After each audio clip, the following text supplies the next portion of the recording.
বনু মাখজুমিয়া গোত্রের এক নারী মক্কায় চুরিতে ধরা পড়ল। বলেন তো চুরি করলে বিধান কি? কি কাটতে হবে?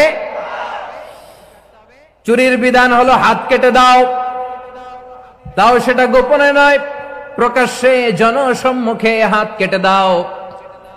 বনু মাখজুমিয়া গোত্রের নারী যখন চুরিতে ধরা পড়ল, সাহাবারা চিন্তায় পড়ে গেলেন। সবেমাত্র মক্কার লোকেরা কালিমা পড়ে মুসলমান হয়েছে, ইসলামের আইন কানুন তেমন জানে না, ইসলামী শরিয়ার সাথে বেশি পরিচিত নয়। এখন যদি বিশ্বনবী চুরির যেই বিধান এটা যদি কায়েম করে হাত যদি কেটে দেয়, না জানি মক্কার লোকেরা আবার বিগড়ে যায়, না জানি মক্কার লোকেরা আবার মুরতাদ হয়ে যায়, না জানি মক্কার লোকেরা ইসলাম থেকে দূরে সরে যায়। চলো চলো, সাহাবীরা মিলে পরামর্শ করলেন, চলো বিশ্বনবীর কাছে যে বলি, ও নবী, শুধু কেবলমাত্র একমাত্র এই নারীর জন্য চুরির হাত কাটার বিধানটা আপনি একটু থামিয়ে দেন। চুরির হাত কাটার যে বিধান এইখানে একটু রহিত করে দেন, বাকিগুলা কইরেন মদিনাতে যে চলবে, কিন্তু মক্কায় এবারের জন্য মাফ করে দেন। কিন্তু কে বলবে? এই যে পরামর্শ, সাজেশন, এটা কে দিবে বিশ্বনবীর কাছে? সাহাবারা চিন্তায় পড়ে গেলেন। আল্লাহর নবীর সামনে দাঁড়িয়ে আল্লাহর দেয়া হুদুদ, আল্লাহর দেয়া বিধান থামিয়ে দেওয়া, মাফ করে দেওয়া, এই কথা বিশ্বনবীর সামনে বলার সাহস তো কেউ রাখে না। কেউ কেউ বলল, বিশ্বনবীর পালক পুত্র যায়েদ বিন হারেসার সন্তান উসামারে বিশ্বনবী নাতির মতো আদর করে, বড্ড বেশি ভালোবাসে উসামারে। এজন্য সাহাবারা উসামাকে বলতো হিব্বু রাসূলিল্লাহ, বিশ্বনবীর ভালোবাসা। কি বলতো? সাহাবীরা বললেন, বিশ্বনবীর ভালোবাসা হিব্বু রাসূলিল্লাহ, উসামারে পাঠাও। উসামারে বিশ্বনবী নাতির মতো স্নেহ করে, মায়া করে, ভালোবাসে। আমরা পারবো না, উসামা পারবে। সবাই মিলে ফুলিয়ে ফুসিয়ে ওসামাকে, ছোট্ট ওসামাকে রাজি করালো। ওসামা, এমন এমন কথা যে তুমি বিশ্বনবীর কাছে বলতে হবে, পারবা নাকি? ওসামা বলে, পারবো। সাইয়েদনা ওসামা রাদিয়াল্লাহু তাআলা আনহু তরুণ সাহাবী বিশ্বনবীর কাছে গেলেন, যে বললেন, নবী, বনু মাখজুমিয়া গোত্রের এক নারী চুরিতে ধরা পড়েছে, এবারের জন্য কি এই মহিলাটারে মাফ করে দিলে হয় না? এবারের জন্য একটু ক্ষমা করা যায় না নবী?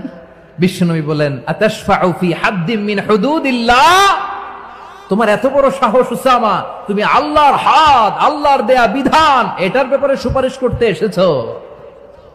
তোমরা কি জানো তোমাদের আগে যত কওম, যত গোত্র, যত জনপদ ধ্বংস হয়েছে, তার কারণ ছিল তাদের মধ্যে গরিবরা অন্যায় করলে তারা বিচার করত, আর ধনীরা অন্যায় করলে তারা মাফ করে দিত। খবরদার! ওয়া আইমুল্লাহ লাউ আন্না ফাতিমাতা বিনতি মুহাম্মাদিন সারাকাত লাকাতা মুহাম্মাদুন ইয়াদাহা। বিশ্বনবী বললেন, আরে ওসামা, বনু মাখজুমিয়ার ওই প্রেস্টিজিয়াস এন্ড ডিগনিফাইড ফ্যামিলির মেয়ে তো দূর কি বাত, অনেক দূরের কথা। জেনে রেখো ওসামা, আমার কলিজার টুকরা, নয়নের পুটুলি ফাতেমাও যদি মক্কার জমিনে আজকে এই চুরির দায়ে ধরা পড়তো, আমি বিশ্বনবী মুহাম্মাদুর রাসূলুল্লাহ ধরে ফাতেমার ডান হাতটা কেটে দিতে এক বিলম্ব দেরি করতাম না। ইন্নাল্লাহা ইয়া'মুরু বিল আদল, আমাদেরকে জাস্টিস শিখায় পশ্চিমারা, আমাদেরকে ইনসাফ শিখায়, আমাদেরকে সুশাসন শিখায়। আর ইনসাফ, সুশাসন, ন্যায় বিচার, সুবিচার, জাস্টিস কারে বলে বিশ্বনবীর বায়োগ্রাফি থেকে জেনে নাও। এই ছিল বিশ্বনবী ইসলামের আদালতের নমুনা। আপনি যদি সাইয়েদনা ওমর ফারুকের জীবনের দিকে তাকান, এমন কঠোর, এমন বীর সেনানী ছিলেন। সাইয়েদনা ওমর ফারুক যদি রাস্তার এই মাথা দিয়ে হাঁটা শুরু করতেন, শয়তান ওমর ফারুককে দেখলে ওই রাস্তা রেখে দিয়ে অন্য রাস্তা দিয়ে হাঁটতো। সুবহানাল্লাহ। ওমর ফারুক রাদিয়াল্লাহু তাআলা আনহু কি পার্সোনালিটি ছিল! কি সাইয়েদনা ওমর ফারুকের রাদিয়াল্লাহু তাআলা আনহুর সন্তান আব্দুর রহমান মিশরে মদ খেয়ে মদ্যপ অবস্থায় ধরা পড়েছে। মদ খাওয়ার কারণে, মদ যদি কেউ পান করে আর যদি প্রমাণিত হয়, তার বিচার হলো 80 বেত। আওয়াজ করে বলেন, কয় বেত? বাংলাদেশেও তো এই আইন আছে নাকি? বাংলাদেশে আছে? হ্যাঁ, মদ খাইলে 80 বেত, এই আইন বাংলাদেশে চালু হোক। আমরা চাই কি চাই না? চাই সবাই। এজন্যই তো ইসলাম ভাল লাগে না। ইসলামকে ভাল লাগে না, ইসলামকে আউট করে রাখতে পারলেই তো এরকম বড় বড় বোতল খাওয়া যায়। একেবারে সহজ, পানির মতো সহজ, হিসাব একেবারে সহজ। ওমরে ফারুক রাদিয়াল্লাহু তাআলা আনহুর ছেলে ভুল করে মদ পান করে ফেলেছিলেন। আব্দুর রহমান, ঘটনা ঘটেছে মিশরে। মিশরের গভর্নর তখন আমর ইবনুল আস রাদিয়াল্লাহু তাআলা আনহু। আব্দুর রহমানের ভাই যে গভর্নরকে বলল, গভর্নর যদি একটু দয়া করেন, খলিফার ছেলে আমার ভাই আব্দুর রহমান মদ্যপ অবস্থায় ধরা পড়েছে, জনসম্মুখে যদি আপনি বেত্রাঘাত করেন আমাদের প্রেস্টিজ থাকে না, যদি আশীর্বাদ আপনি মারেন আমার কোনো কথা নাই, কিন্তু ঘরের ভেতরে মারেন। আব্দুর রহমানের ভাইয়ের সুপারিশ শুনে সাইয়েদনা আমর ইবনুল আস রাদিয়াল্লাহু তাআলা আনহু রাজি হয়ে গেলেন।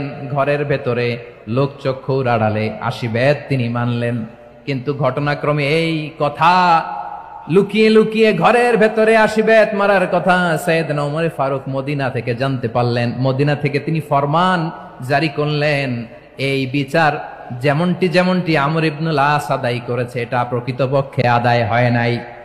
আসো সবাই মদিনায় আসো, আমর ইবনুল আস মদিনায় আসো, আব্দুর রহমানও আসো, সবাই আসো, জনসম্মুখে এই বিচার কার্যকর করতে হবে। সাইয়েদনা ওমর ফারুক মসজিদে নববীর পিলারের মধ্যে নিজের ছেলেকে বাঁধলেন, আবার জনসম্মুখে 80টা বেত তার গায়ের মধ্যে মারলেন। মাজমুয়ে ফাতাওয়া ইবনে তাইমিয়া রাহিমাহুল্লাহ উনি এটা নকল করেছেন। এটা সবচেয়ে বিশুদ্ধ মত, আর অনেক মত আছে মারা গেছে কবরের উপর, ওগুলো বাদে দিলাম। কেমন খলিফা ছিলেন, কেমন খলিফা! পশ্চিমারা তোমরা জাস্টিস আমাদেরকে শেখাও,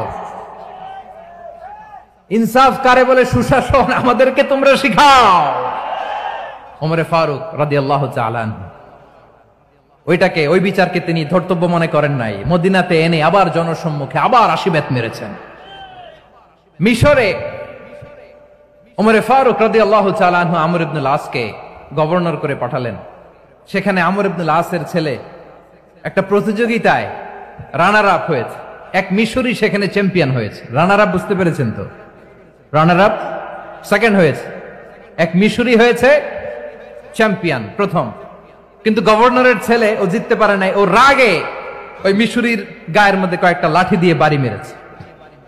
মিশরি যে মদিনাতে ওমর ফারুকের কাছে বিচার দিলেন, আপনার গভর্নরের ছেলে অন্যায়ভাবে আমার গায়ে হাত তুলেছে।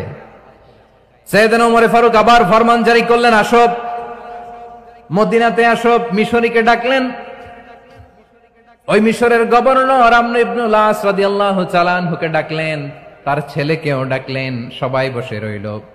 আমর ইবনুল আস রাদিয়াল্লাহু তাআলা আনহু মাথা নিচু করে বসে আছেন, লজ্জায় কাচুমাচু। হায় হায়, আজকে আমার ছেলের কারণে আমিরুল মুমিনিন খলিফাতুল মুসলিমিন ওমর ফারুকের কাছে আমি জনসম্মুখে লজ্জিত হচ্ছি।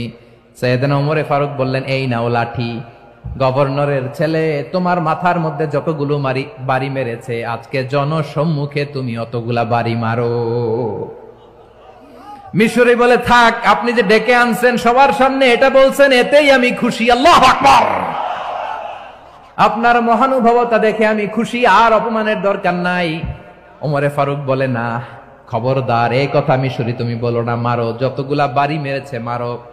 বাধ্য হয়ে মিশরি আমর ইবনুল আসের সামনে ওনার কলিজার টুকরা সন্তানের মাথার মধ্যে বাড়ি মারতে আরম্ভ করলেন। ঠিক যতগুলা বাড়ি গভর্নরের ছেলে আমর ইবনুল আসের ছেলে মিশরির গায়ে মেরেছিল, মাথায় মেরেছিল, মিশরি গুনে গুনে ততটা মারলেন।